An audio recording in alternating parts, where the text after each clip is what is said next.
ketika melihat satu benda umpamanya gunung atau laut, yang dilihat bukan gunungnya, yang dilihat bukan lautnya, tetapi yang dilihat yang menciptakan gunung dan yang menciptakan laut. Makanya ketika melihat gunung yang indah dia sebut subhanallah, melihat laut yang indah disebut subhanallah.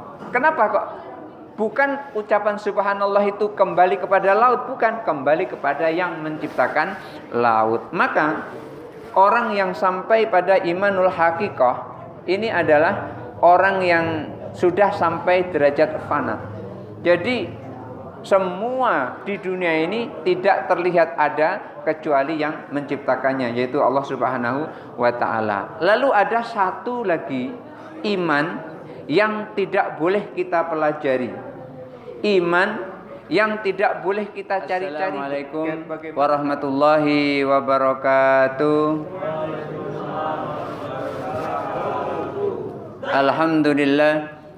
Alhamdulillahi nasta'inuhu wa nastaghfiruh wa na'udzu billahi min syururi anfusina wa min sayyiati a'malina. May yahdihillahu fala mudilla lahu wa may yudlil fala hadiyalah. Asyhadu an la ilaha illallah wahdahu la syarika lah wa asyhadu anna Muhammadan abduhu wa rasuluhu la nabiyya ba'dah. Allahumma shalli ala sayyidina Muhammad wa ala ali sayyidina Muhammad. Rabbi syrah li sadri wa yassir li amri wahlul 'uqdatam min lisani yafqahu qawli, amma ba'du. Bapak Ibu hadirin jamaah Masjid Nurul Ittihad yang dirahmati Allah. Alhamdulillah Allah pertemukan kita dengan Ramadan tahun ini, dan alhamdulillah Allah berikan kita kesehatan sehingga kita bisa sama-sama untuk menghidupkan malam bulan Ramadan pada malam ini. Ramadan sesungguhnya adalah panggilan untuk orang-orang yang beriman, tidak hanya sekedar orang Islam tapi orang beriman. Allah berfirman di dalam surah Al-Baqarah, A'udzubillahi minasyaitonirrajim. Bismillahirrahmanirrahim. Ya ayyuhalladzina amanu kutiba alaikumusyiyamu kama kutiba alal ladzina min qablikum la'allakum tattaqun.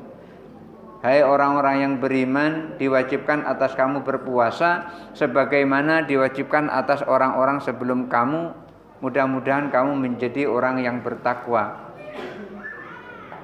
Panggilan orang untuk melakukan ibadah Ramadan itu adalah untuk orang beriman. Sementara tingkatan iman seseorang itu bisa tidak sama antara satu dengan yang lain.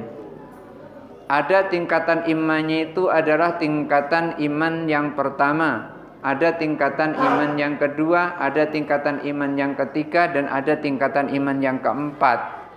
Ada orang tingkatan pertama yaitu tingkatannya taklid. Taklid itu artinya orang itu beriman karena mengikuti ucapan gurunya, orang yang dipanuti. Umpamanya gurunya mengatakan, nak kamu sholat, lalu dia sholat, yang penting ikuti apa perkataan gurunya. Naik sedikit iman seseorang namanya iman ilmu, iman yang diperoleh dari dia belajar. Dia mendengarkan kajian-kajian, ia ikut pengajian. Ketika seseorang ikut pengajian, tentu akan mendengarkan ilmu. Lalu setelah dia mengetahui, maka naiklah tingkatan imannya menjadi iman ilmu. Orang yang seperti ini, dia imannya dilandasi dengan dalil. Dia mengetahui dalil-dalilnya apa yang dia imani itu. Ketika dia beriman bahwasanya Allah itu tidak boleh diserupakan dengan apapun, dia tahu dalilnya. Mukhalafatul lil hawadis laisa kamitslihi syai'un. Dia tahu dalilnya itu. Setelah dia mengetahui dengan ilmu imannya itu, lalu naik lagi menjadi iman namanya imanul iyan. Ketika dia telah belajar kepada seseorang, nancap imannya karena belajarnya tadi, lalu dia mempraktekkan mendekatkan diri kepada Allah, umpamanya berzikir. Umpamanya zikir subhanallah subhanallah, atau zikir yang biasa dilakukan oleh Ibnu Taimiyah. Ibnu Taimiyah itu biasa berzikir antara azan subuh dengan iqamah itu dengan membaca ya hayyu ya qayyum la ilaha illa anta 40 kali. 40 kali itu biasa dilakukan oleh Ibnu Qayyim. Hadisnya tidak ada, tetapi perintah zikir ada. Dan zikir itu adalah kalimah-kalimah thayyibah, termasuk la ilaha ya hayyu ya qayyum la ilaha illa anta 40 kali. Maka beliau merasakan kalau ada orang yang berzikir 40 kali seperti yang beliau rasakan itu, maka beliau menyampaikan merasakan orang itu akan dihidupkan hatinya oleh Allah. Artinya hatinya tidak mati, hatinya tidak keras, hatinya jadi lembut dan hatinya menjadi dekat kepada Allah Subhanahu wa taala. Yang tadinya bebel begitu menjadi dia cerdas. Makanya Ibnu Qayyim itu karyanya bukan main banyaknya. Walaupun di antara karya-karyanya itu dibaca orang salah kemudian diterapkan, bisa-bisa orang itu jadi teroris. Tapi di penghujung hidup beliau ketika sudah menyadari masuk kepada tasawuf, maka mereka maksudnya adalah Ibnu Taimiyah ini kemudian menjadi orang yang tawadhu karena telah masuk kepada tasawuf sebagaimana yang disampaikan oleh Ibnu Athaillah As-Sakandari yang pada saat itu bertentangan dengan apa yang dilakukan oleh Ibnu Taimiyah. Setelah dijelaskan oleh Ibnu Athaillah As-Sakandari yang kita kenal karya ini adalah kitab Al-Hikam, maka beliau menjadi orang yang tawadhu, masuk tasawuf. Ini karena muraqabah. Maka imanul iyan itu adalah iman yang muncul karena mendekatkan diri kepada Allah. Kemudian setelah hatinya mendekatkan diri kepada Allah, naik lagi imannya menjadi namanya imanul haq. Iman hak. Iman hak itu iman yang bagaimana? Iman yang pada saat dia muraqabah, mendekatkan diri kepada Allah, saat dia zikir, dia bisa merasakan kehadiran Allah. Kita boleh dan bahkan harus pada saat berzikir, saat sholat itu merasakan kehadiran Allah dekat kepada kita. Yang tidak boleh adalah pada saat kita berzikir, pada saat kita sholat, membayangkan bentuknya Allah, itu tidak boleh. Karena apa? Apapun yang kita bayangkan tentang Allah, pasti Allah tidak seperti itu. Kenapa? Kalau seperti itu berarti Allah adalah makhluk. Kalau Allah punya tangan seperti tangan kita ini, berarti Allah makhluk, bukan khalik. Kalau Allah punya kaki sampai kakinya mengkerut masuk ke dalam neraka, berarti Allah itu makhluk, bukan khalik. Oleh karena itu kita nggak boleh membayangkan seperti itu. Di dalam kitab Tuhfatul Murid ala Jauhari Tauhid, Imam Baijuri menyatakan kalau ada orang yang membayangkan bentuk Allah, maka orang itu menjadi kafir. Masa kita lagi ibadah malah jadi kafir gara-gara kita membayangkan Allah. Jadi kita tidak boleh membayangkan bentuknya Allah, tetapi kita boleh merasakan kehadiran Allah kepada kita. Karena memang Allah tidak boleh dipikirkan bagaimana bentuknya. Allah perintahkan tafakkaru fil khalqi wala tafakkaru fil khaliq. Jangan kalian pikirkan tentang ciptaan Allah, jangan pikirkan tentang yang menciptakan makhluk, yaitu jangan memikirkan Allah. Allah jangan dipikir-pikirkan, Allah jangan diteliti, Allah jangan sampai dipelajari. Tidak boleh kita mempelajari Allah. Yang boleh adalah kita mempelajari apa yang diciptakan oleh Allah.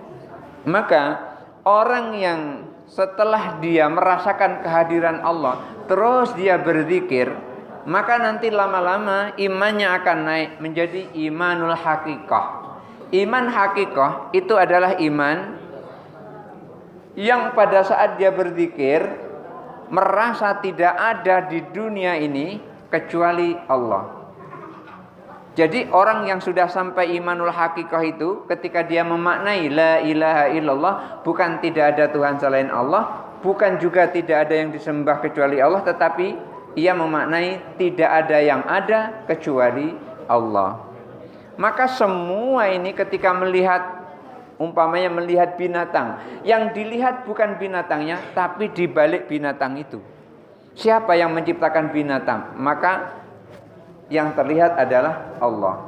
ketika melihat satu benda umpamanya gunung atau laut, yang dilihat bukan gunungnya, yang dilihat bukan lautnya, tetapi yang dilihat yang menciptakan gunung dan yang menciptakan laut. Makanya ketika melihat gunung yang indah dia sebut subhanallah. Melihat laut yang indah disebut subhanallah. Kenapa kok bukan ucapan subhanallah itu kembali kepada laut, bukan, kembali kepada yang menciptakan laut. Maka orang yang sampai pada imanul hakikah ini adalah orang yang sudah sampai derajat fana.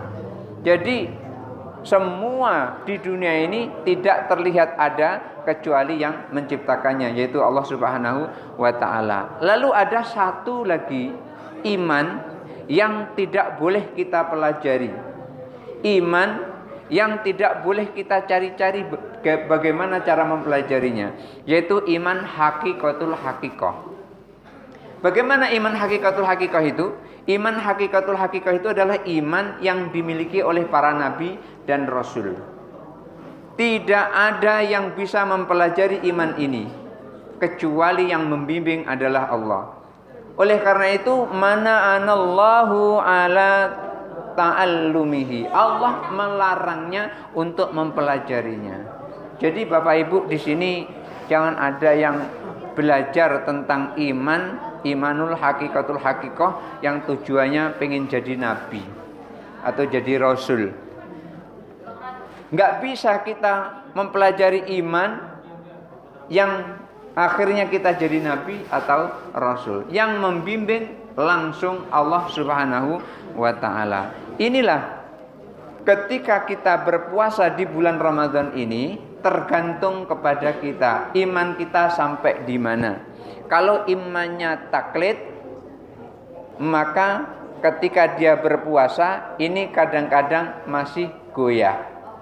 Orang makan dia ikut makan karena masih goyah. Iman taklid itu masih rawan terbulak-balik iman taklid. Tapi kalau sudah sampai iman ilmu, maka orang makan biarin saja dia makan. Kenapa? Urusanlah dia makan, urusan dialah dia makan. Aku adalah berpuasa menjalankan perintah Allah. Maka kuat dia menjaga dari yang membatalkan puasa. Apalagi kalau iman bukan hanya sekedar iman ilmu, imanul haq, bukan hanya sekedar yang zahir yang membatalkan puasa seperti makan dan minum, akan tetapi juga yang lainnya seperti yang membatalkan pahala puasa. Apa yang membatalkan pahala puasa? Di antaranya adalah berdusta. Kadang-kadang kita ada melakukan dusta tapi nggak terasa. Ketika ditanya, Bu, mau kemana? Nggak ada. Kadang-kadang kayak gitu. Pak, nak kemana? Nggak ada. Nggak mungkin dia tidak ada tujuan ketika berjalan itu. Padahal dia mau pergi ke toko membeli rokok umpamanya atau membeli sayur umpamanya, tapi dibilang, Bu, nak mana? Nggak ada. Itu sesungguhnya adalah tak terasa, tapi di situ ada kebohongan. Ini bisa-bisa akan mengurangi pahala puasa kita. Tidak membatalkan puasa, tapi bisa mengurangi pahala puasa. Maka oleh karena itu, puasa ini kondisinya adalah tergantung orang yang berpuasa. Imannya sampai di mana? Apakah iman taklid? Apakah iman ilmu? Apakah iman iyan? Apakah iman hak? Atau iman hakikoh? Kalau hakikatul hakikoh tidak mungkin. Tapi yang bisa mungkin adalah sampai tingkat yang keempat, yaitu iman hakikoh. Mudah-mudahan Allah berikan karunia kepada kita keimanan, sekurang-kurangnya kita sampai kepada iman ilmu, tidak hanya iman taklid, karena iman taklid itu masih rawan rusak. Tapi kalau iman ilmu itu sudah kuat karena kita mengetahui dalil-dalil umpamanya puasa kita tahu dalilnya puasa, kita tahu yang membatalkan puasa, kita tahu pahala-pahala puasa, dan kita tahu menjalankan puasa ini adalah menjalankan perintah Allah dan Rasulnya. Hadanallahu wa iyyakum ajma'in, wallahul muwaffiq ila aqwamit thoriq. Wassalamualaikum warahmatullahi wabarakatuh.